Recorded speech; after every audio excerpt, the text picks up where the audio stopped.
କ'ଣ ଆପଣମାନେ ଏମିତି ମୁଢ଼ି ସିଙ୍ଗଡ଼ା ହେଲା ଆଳୁଚପ ହଉ କିମ୍ବା ବରା ତରକାରୀ ଖାଇଛନ୍ତି?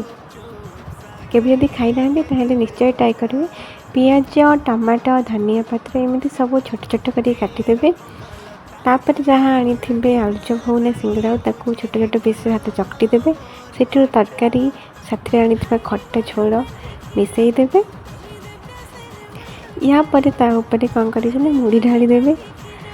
ମୁଢ଼ିରେ ପୁଣି ଯେଉଁ ଉପରେ ଟିକେ ଝୋଳ ପକାଇଦେବେ, ସେମିତି ତରକାରୀ ଝୋଳ। ତାପରେ କ'ଣ କରିବେ ନା ଆପଣଙ୍କ ଘରେ ଯଦି କିଛି ମସଲା ଅଛି, ଯେହେତୁ ଟମାଟୋ କାଟିଥିବେ ଟିକେ ଲୁଣ ଦେଇଦେବେ। ତାପରେ କିଛି ଯଦି ମସଲା ଅଛି ମସଲା ମିଶାଇ ଦେବେ, ଆଉ ମୁଢ଼ିକୁ ଭଲ ଭାବେ ଘାଣ୍ଟି ଦେବେ।